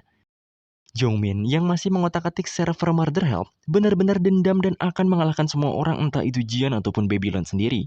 Jian juga sudah mengetahui siapa itu Pasin. Selain rekan kerja pamannya, Jian meminta Pasin untuk menjelaskan semuanya nanti. Brother yang berusaha mengakses server Mother Help benar-benar dihalangi oleh Jongmin yang sangat cerdas meretas. Itu jadi kendala bagi mereka saat ini, karena Jongmin sudah lepas dari ikatannya dan berusaha kembali mengakses Mother Help. Sedangkan robot perang yang tadi menyerang mereka kembali bergerak lalu mengeluarkan gelombang yang membuat mereka kesakitan.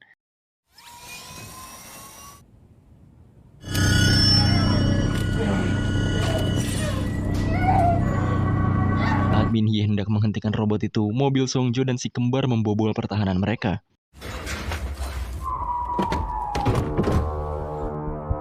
Songjo juga masuk ke dalam ruangan Jian yang kebetulan terpisah dengan Minhye dan Pasin. Si kembar bahkan menembak Minhye. Akhirnya Pasin menantang mantan rekan setimnya yaitu si kembar untuk fighting tanpa senjata api.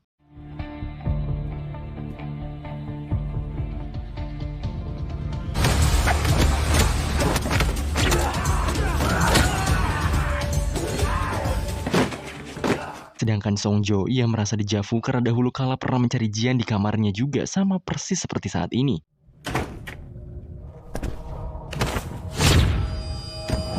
Saat Jian hendak menyerang, Jian berhasil tumbang. Namun beruntung, Brother membantu Jian menghajar Songjo. Dan hasilnya, Brother ditembak.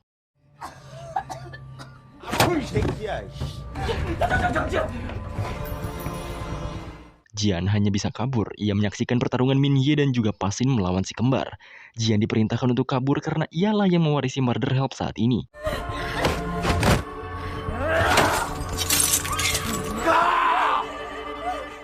Jian benar-benar bimbang dan tak tahu harus bagaimana. Sedangkan si kembar telah tumbang satu, dan hal tersebut membuat si kembar satunya emosi pada Pasin yang membunuhnya.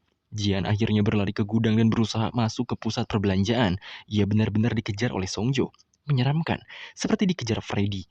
Di sana, ia terus terbayang ucapan pamannya dan mengambil pistol bekas para mayat tentara bayaran.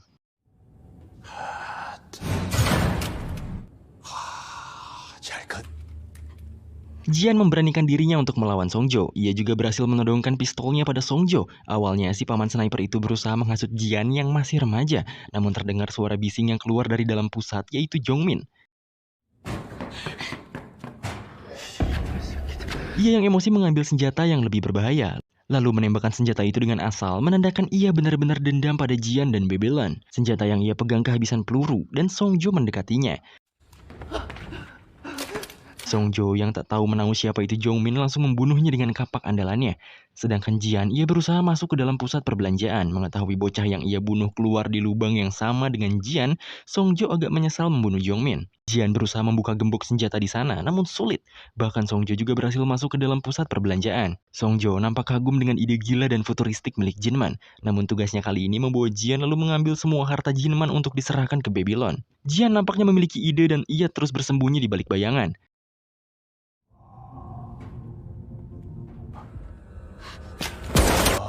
잘 피하네.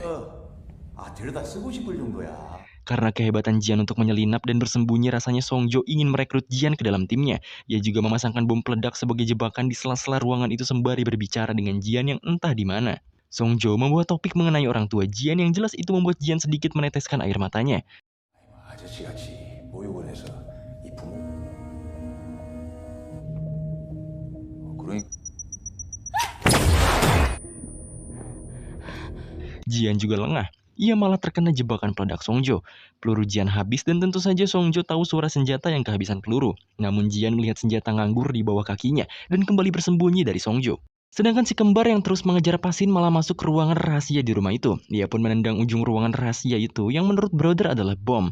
Dan tentu saja bomnya meleduk. Jian yang bersembunyi di ruangan komputer berusaha mengobati lengannya, dan sepertinya Songjo tahu keberadaan Jian di mana. Ternyata si brother tak benar-benar mati. Ia menggunakan rompi anti pelurunya. Songjo terus-menerus mengingat momen bersama Jinman. Namun saat ia mengingat semua masa lalunya, Jian menyerang Songjo secara tiba-tiba dengan forkliftnya. 나 하나 좀.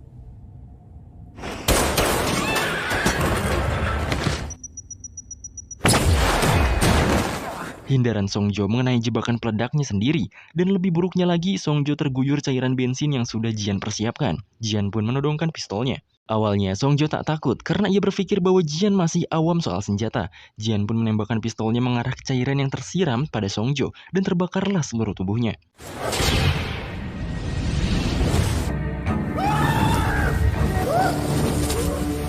Masih beruntung karena Songjo disiram oleh pemadam api darurat, namun saat Songjo menyerang Jian, Jian menembakkan pistolnya tepat di kepala Songjo.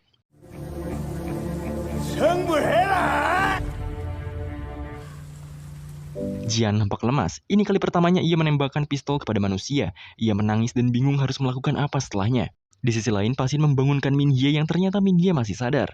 Brother juga masuk ke pusat perbelanjaan. Di sana sangat berantakan. Ia menghampiri Jian dan berusaha menenangkannya. 신사부랑 미네였는데 Brother kembali mengakses server Murder Help. Ia mengakses semua fitur yang ada di ruangan tersebut, sedangkan Jian, karakteristik pamannya sepertinya mulai terbentuk saat ini. Belum selesai sampai di situ, Brother memberitahu Jian bahwa banyak sekali para pembunuh dari Babylon dan pernah berbisnis dengan Jinman datang untuk menyergap Murder Help. Dan benar saja, di luar sudah banyak sekali orang-orang bersenjata yang sedang bersiap meringkus Murder Help. Pasin juga menyadari hal itu. Setelah diselidiki Brother, ternyata orang-orang yang mengepung mereka adalah orang-orang yang pernah berbisnis dengan Jinman dan orang-orang Babylon. Mereka saat ini mengincar Jian, Brother, Min Hye, dan Pasin dengan harga $1 juta. Brother pun bertanya apa yang akan Jian lakukan karena Jian saat ini pemilik saham Murder Help. Jian pun menarik Brother untuk membukakan peralatan pembunuh. Ia mengambil kampak dan memenggal kepala Songjo. Di sisi lain, Pasin memberikan kabar buruk itu pada Min Hye. Mereka juga bersiap apapun yang akan terjadi nantinya. Para pembunuh berkode merah pun masuk bersama-sama mengepung rumah Jinman alias Murder Help. Namun saat di gudang mereka dikejutkan dengan seseorang bertopeng alias Brother dengan bom peledaknya. 안녕하세요. 반갑습니다. Di pusat, Jian pun berbicara menggunakan speakernya. Ia mengaku dirinya adalah pemilik sah pengganti Jong Jinman. Jian menganggap mereka yang mengepung adalah pembelanja. Ia pun memberikan hadiah pada mereka, yaitu kepala Songjo yang berhasil Jian bunuh. Tentunya hal tersebut membuat para pembunuh itu gemetar. Jian juga menyebut titik-titik lokasi mereka yang mengitari rumahnya dengan total 18 orang. Jian meminta mereka untuk pergi dan akan memberikan 4 juta dolar setiap orang. Lalu mereka semua juga bisa berbisnis seperti biasa dengan Jian seperti dahulu dengan Jinman. Namun jika mereka tetap menyerang, maka mereka semua akan mati semua di sana. Perkataan Jian pun membuat para pemilik kode merah itu berubah, karena mereka juga akan dibayar. Selain itu, dengan aksi mereka yang membuang energi, hanya Babylon lah yang mendapatkan untung besar jika mereka merusak Murder Help. Selebihnya, mereka juga masih membutuhkan toko senjata tersebut. Mereka akhirnya menurunkan senjatanya dan mundur menjauh dari setiap sudut ruangan di sana. Beberapa di antaranya memuji Jong Jian.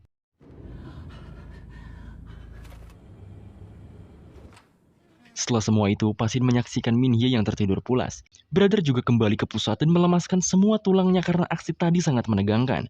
Jian sebagai pemimpin baru, membawa pistolnya dan naik ke atas untuk mengecek keadaan sekitar. Ia juga mencari guru Pasin dan Min Hye yang sepertinya telah pergi entah kemana.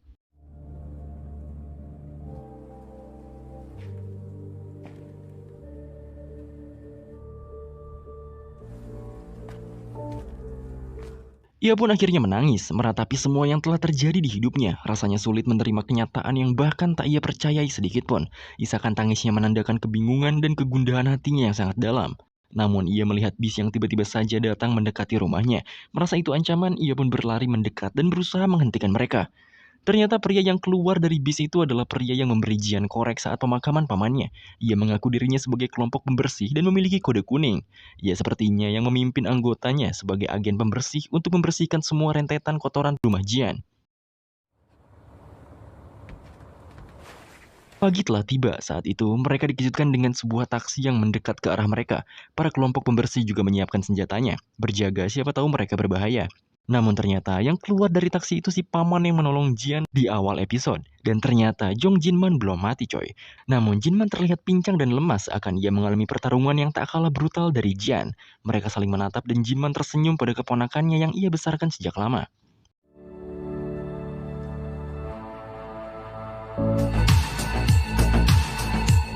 Gimana? Menarik bukan? Sejujurnya saya kurang puas karena series ini masih sangat-sangat banyak sekali plot hole, seperti bagaimana Jinman bisa tetap hidup, apa yang sudah terjadi padanya, dan yang paling penting adalah Murder Help.